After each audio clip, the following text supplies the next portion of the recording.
for those of you who are just starting to learn about the history of China in the first half of the 20th century, it can be a little bit confusing. So the goal of this video is really to give you an overview, to give you a scaffold of the history of the first half of the 20th century in China. So as we go into the early 1900s, you have the end of imperial dynastic rule in China. This is a big deal. China has been ruled by various dynasties for multiple thousands of years. But as you get into the 1900s, it was getting the dynastic rule, in particular the Qing dynasty, was getting weaker and weaker. It had suffered at the hands of the Japanese during the first Sino-Japanese War at the end of the 1800s. There was growing discontent amongst the opposition that the dynasty, that the emperors were not modernizing China enough. Remember, this is the early 1900s. The rest of the world was becoming a very, very modern place.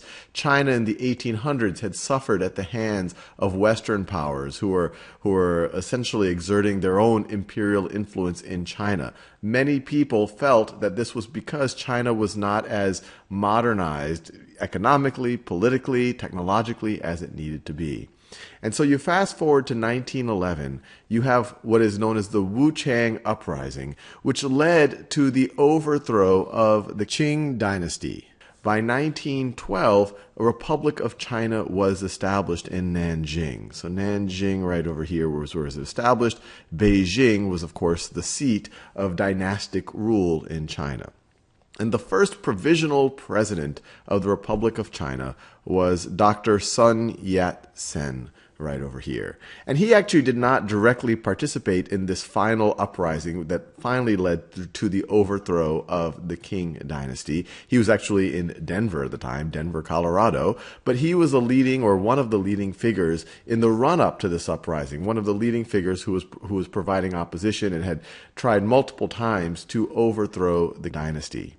Now, along with Sun Yat-sen, he was essentially in cahoots with Yuan Shikai, who was a general in the old dynasty, and he has his own fascinating history.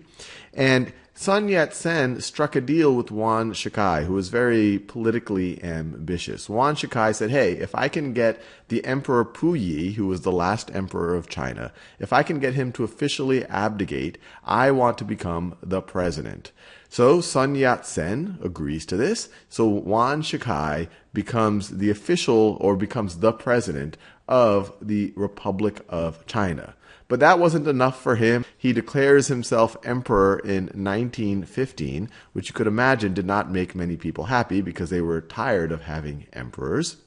And by 1916, he abdicates and he passes away, actually. And this actually begins a period of extremely fragmented rule for China. Even under imperial rule, the Chinese military was not one consolidated body. The military was controlled by various warlords in various regions that all had allegiance to the emperor. Once you have Yuan Shikai abdicating and then dying in 1916. And even prior to that, when he declared himself emperor, people did not want to pledge allegiance to Yuan Shikai. And so you had what is known as the beginning of the warlord era in China. And this is a fragmented period where you did not have any centralized leadership. And each of these regions here, this map over here, shows kind of the rough picture of what the warlord era looked like. Each of these regions were controlled by a different warlord who was in charge of a different military. When this was going on during the warlord era, especially as we go back into the early 20s and 1921 in particular, Sun Yat-sen hasn't given up. He goes to the south in Guangzhou and sets up essentially a revolutionary government, essentially a desire from there to try to consolidate power in China again and reestablish the Republic of China. So he goes there, but unfortunately he passes away in 1925 from cancer, and the hands or the power of the movement that he started, which is now being referred to as the Kuomintang. Let me write that down. Kuomintang.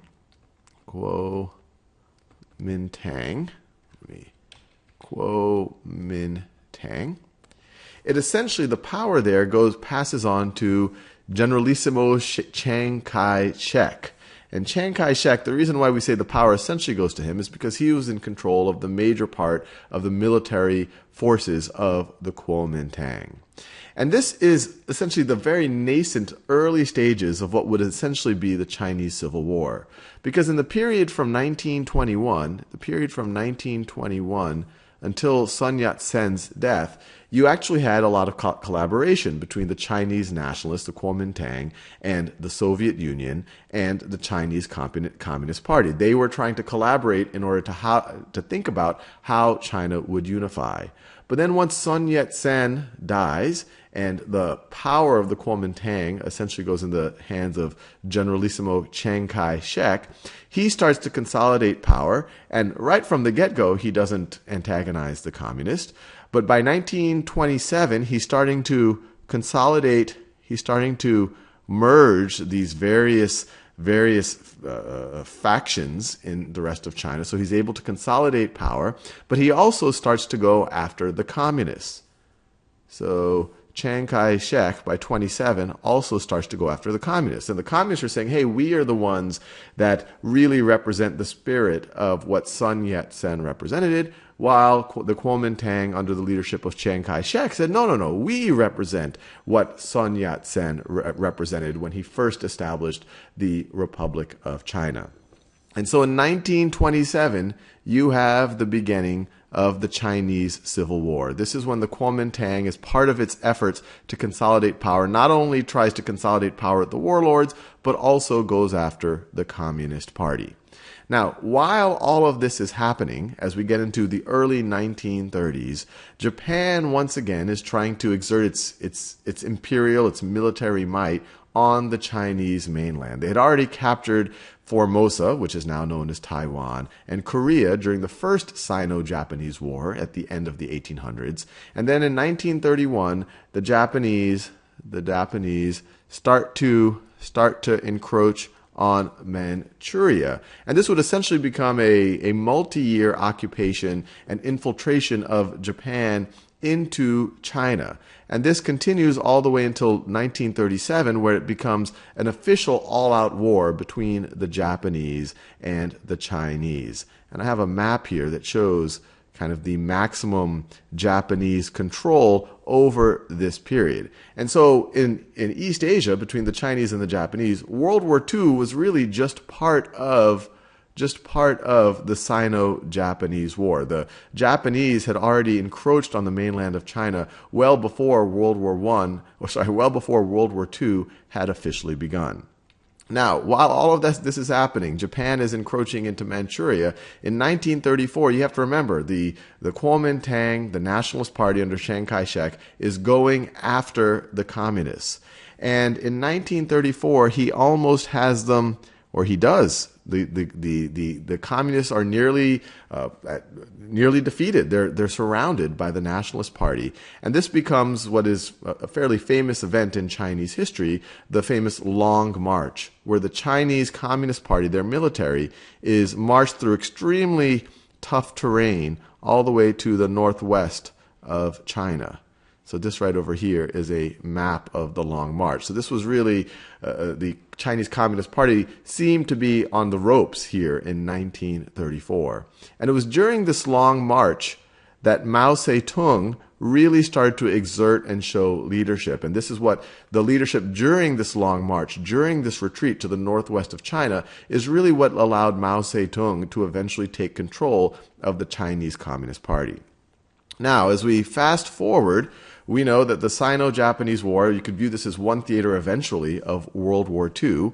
Eventually, the U.S. goes in on the side of the Allies against Japan after Pearl Harbor. And then in 1945, you have the attacks on Hiroshima and Nagasaki with atomic weapons, which essentially ends the Pacific Theater. It's defeat for Japan, and Japan has lost World War II. And at this point, full-scale civil war between the two parties break out again. The Civil War started in 1927, and then it kept continuing. But then once there was a common enemy in Japan that was clearly aggressively trying to take over more and more of China's, people, resources, exert its imperial influence, Then you had the two parties kind of go into a low-grade war and say, hey, we need to fight these Japanese. But once World War II ended in 1945, once the Japanese were defeated, then you had full-scale civil war break out again between the Chinese Communist Party and the Kuomintang. And this is probably one of the biggest comebacks in history. This was the Chinese Communist Party that in 1934 and 1935 looked like they were on the ropes. They were forced into essentially retreat. They were able to come back, and in 1949, and there's a lot of theories as to why they were able to pull this off, that they were able to get much more of the support from the rural population. They were more savvy about getting support generally than the Kuomintang, but we could talk about that in a future video. But by 1949, they were able to defeat Chiang Kai-shek and the Kuomintang, force the Kuomintang to retreat to Taiwan, establish the government in Taiwan, and ever since then you had the establishment by the Chinese Communist Party in 1949 of the People's Republic of China.